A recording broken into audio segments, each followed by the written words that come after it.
Hello friends, स्वागत आहे तुमचं पुन्हा एकदा बाईटशीत प्रणू चॅनल मध्ये।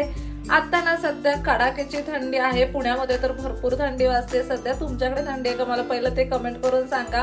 आता इतक्या थंडीत ना काहीतरी गरमागरम खूप छान असं खावंसं वाटतं। आता गरमागरम काहीतरी खायचं म्हटल्यावरती सगळ्यात पहिल्यांदा डोक्यात येतं तो म्हणजे सूप। आता ना हा सूप आपण आज बनवणार आहोत। चला तर मग अजिबात उशीर न करता आपण आज लगेचच रेसिपीला सुरुवात करूया। अगदी ना असं चुटकी वाजून सूप आपला आज बनणार आहे। फक्त 5 मिनिटात सूप बनणार आहे। चला तर मग आज आपण सूप कसं बनवतोय ते बघूया। आता सूप बनवण्यासाठी ना आपल्याला सगळ्यात मेन इन्ग्रेडियंट लागणार आहे ते म्हणजे हे नॉरचे सूप। आता इथे ना आपण हे 2 सूप घेतलेले आहेत, ते आपण एकत्र करणार आहोत। सगळ्यात पहिल्यांदा तर ना हा स्वीट कॉर्न सूप आहे आणि त्याचबरोबर इथे हा मंचाव सूप आहे। आता कधी कधी काय होतं की जेव्हा आपण हा स्वीट कॉर्न सूप पितो तेव्हा तो खूपच असा माइल्ड असतो आणि जेव्हा आपण मंचाव सूप पितो तेव्हा तो खूपच तिखट लागतो। आज या दोन्ही सूपचं आपण कॉम्बिनेशन करून सूप बनवणार आहोत आणि त्यासाठी आपण ना अजून बाकीचं साहित्य सुद्धा घेतलेलं आहे। इथे आपण ना कोबी घेतलाय, मस्त असा उभा चिरलेला कोबी घेतलाय गार्निशिंग साठी। आणि इथे ना हे नूडल्स आहेत, चायनीज भेळचे नूडल्स आहेत किंवा तुम्ही नूडल्स क्रम्स म्हणू शकता ह्याला, ते घेतलेले आहेत। आता ना 2 पॅकेट आपण सूप बनवणार आहे। त्यासाठी सगळ्यात पहिल्यांदा आपण ह्या भांड्यामध्ये 2 कप इतकं पाणी घ्यायचं आहे। आता इथे आपण गॅस ऑन केलाय। पाणी आपल्याला ना हे गरम होऊन द्यायचं आहे। आता ना जे पाणी आपण गरम करायला घेतलेलं त्याच्यामधलं थोडंसं पाणी आपण ह्या वाटेमध्ये घेऊयात। आता हे सूपचं पॉकेट आहे ते आपण त्याच्यामध्ये टाकणार आहोत पाण्यामध्ये। अख्खं स्वीट कॉर्न सूपचं पॅकेट आपण पाण्यामध्ये टाकलेलं आहे। आता हे मंचाव सूपचं पॅकेट सुद्धा आपण त्याच पाण्यामध्ये टाकणार आहोत आणि आता ना हे व्यवस्थित मिक्स करून घ्यायचं, म्हणजे याच्यामध्ये ना अजिबात गाठी बनत नाहीत। जेव्हा आपण सूप बनवतो ना तेव्हा सूपामध्ये अजिबात गाठी नाही राहत। त्याच्यामुळे अशा पद्धतीने मिक्स करून घेतल्या ना पावडर पाण्यामध्ये की आता ना हे आपण अगदी छान असं मिक्स करून घेतलेलं आहे। इथे पाणी सुद्धा अगदी मस्त असं गरम झालंय। जो घोळ तयार केलेला ना सूपचा तो आपण यामध्ये टाकलाय आणि आता हे ना सतत हलवत राहायचं साधारणतः मिनिटभरासाठी।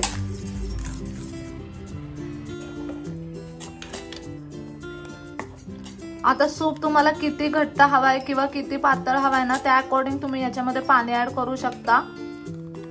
काही काहींना ना खूप घट्ट सूप आवडतो, काही काहींना पातळ सूप प्यायला आवडतो। आपण ना थोडा मीडियम कन्सिस्टन्सी मध्ये हा सूप बनवणार आहे। आता तुम्ही जी कन्सिस्टन्सी पाहिली ना ती थोडीशी घट्ट आहे, त्यामध्ये आपण थोडंसं पाणी अजून ऍड करूयात।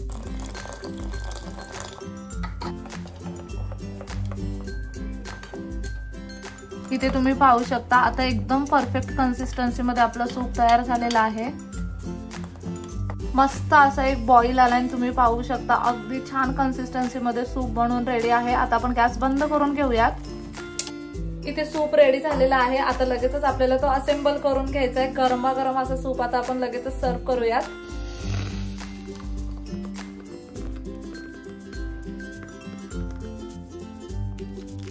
वरून ना ही चायनीज भेळ टाकूयात। तुम्ही ना ह्याच्याऐवजी नूडल्स सुद्धा टाकू शकता, बॉइल्ड नूडल्स खूप छान लागतात। आणि ना वरून कोबी टाकायचा आहे।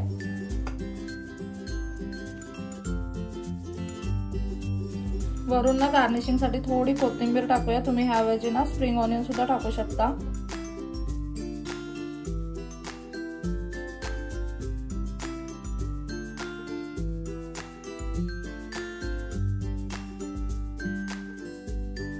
इथे तुम्ही पाहू शकता अगदी गरमागरम थंडीच्या दिवसासाठी मस्त असा सूप बनवून रेडी आहे।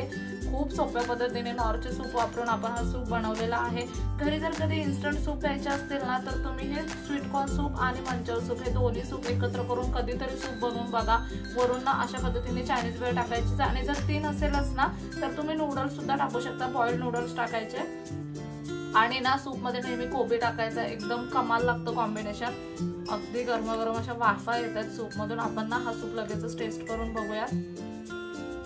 प्रचंड गरम आहे।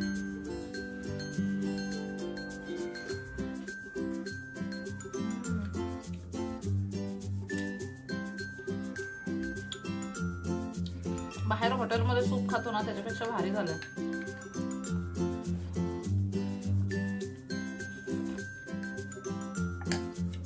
अशा पद्धतीने सूप बनवायला ना कष्ट पण लागत नाही। थंडीच्या दिवसात काहीतरी गरमागरम असं पटकन खायला भेटतं। जेव्हा हलकी भूक लागलेली असते ना, संध्याकाळची भूक लागलेली असते, तेव्हा ना इव्हिनिंग टाइम साठी खूप बेस्ट असं ऑप्शन आहे।